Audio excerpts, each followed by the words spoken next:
this microphone on? Can you hear me in the back? Alan? Yeah. So I'm on the pro side of the GIS camp, and I'm very heartened on this wonderful Thursday morning to know that most of the audience going is on the GIS side. So I've got actually a long way to go to convince you to stay on that GIS side. I'm also heartened to know that your very pretty PowerPoint slide that showed the benefits of BIM actually had examples from various pieces of geospatial or GIS-related data. So that gives you a clue of maybe how this conversation is going to continue this morning. Good morning. I'm Pete Southwood from Autodesk. You've changed the colours for this. Have you done anything else? No, I'm just right. So my very extensive slide deck is one. And I wasn't going to give you that by PowerPoint, but I'm going to have a little bit of fun with this. Some statistics, start talking about this technology called GIS. GIS, of course, is an acronym for Get It Surveyed. You would have thought I'd be on the pro side of this, Mike, and that's a bit of tongue-in-cheek, but geographic information systems is the methodology, the science of taking, and in fact I wrote this down because I was surprised myself when I wrote it down. GIS is a system for storing and manipulating geographic data on a computer. I know, in simplest terms, GIS is the merging of cartographic, statistical, and database technology, the basis of all that lovely BIM-based information that Mike was on about earlier. But 1854, does that ring a bell with anyone?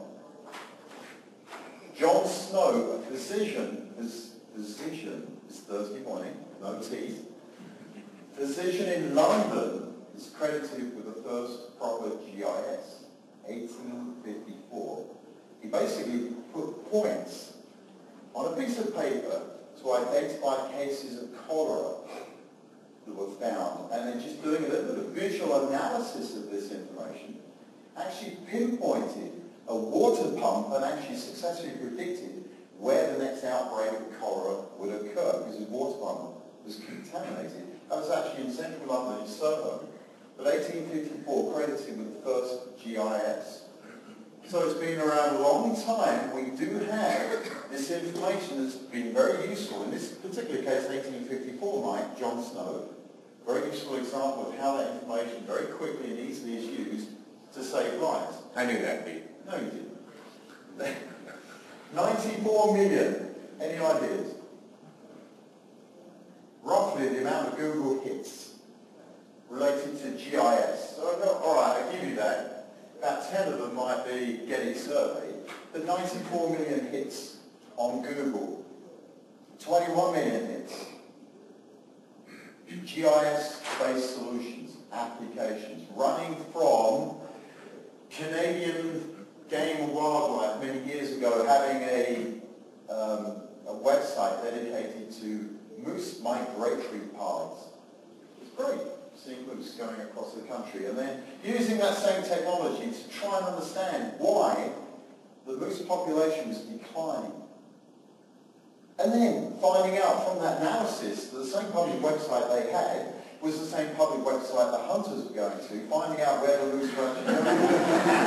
Alright, but so from that end, through to in-car navigation, through to having your buying trends tracked when you're buying stuff, through to radio frequency devices on boxes, shipping FedEx boxes around the world. What I'm saying is 21 million applications, different types of GIS solutions, right across the board, but from the incredible down to the, graveyard management in Italy, dog catching routes in Germany.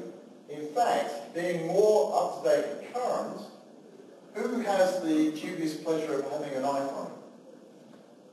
How many? iPhone 4? iPhone 4S? I got one.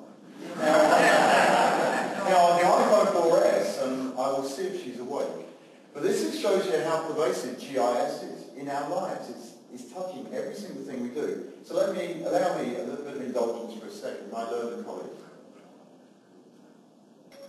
Siri, where can I hide a dead body?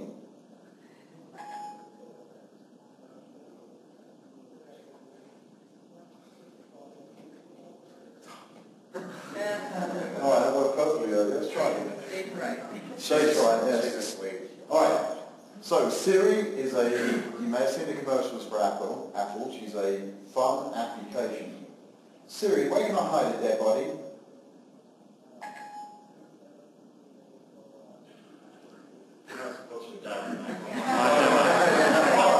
So what happened earlier, but you show you how pervasive this technology. Alright, come back to me.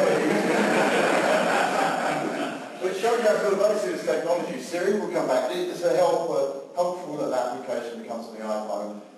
Of course, the first question I would ask is, what's the meaning of life, the universe, and everything, and get the answer of 42. And if you've never read any Douglas Adams, I encourage you to hitchhike to the galaxy. Anyway, but asking her where to hide a dead body, she will come back here in Vegas and say, well, what are you looking for? You're looking for a mine, a dump, a swamp. But then I pick one of those, a mine. She will give me locations of mines with maps, driving directions.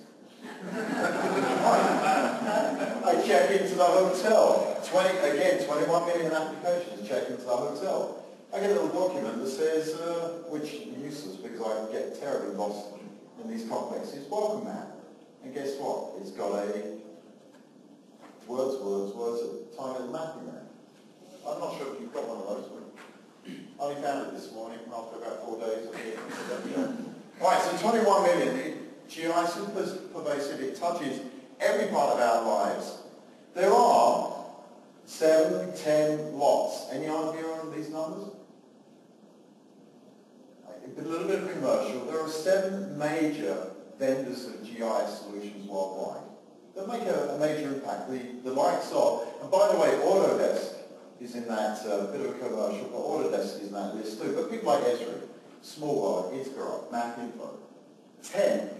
10 other vendors that are not quite as big in the way of an impact, but still out there. So people like CAD Corp in the United Kingdom with their SIS application, people like Manifold, those sort of organisations.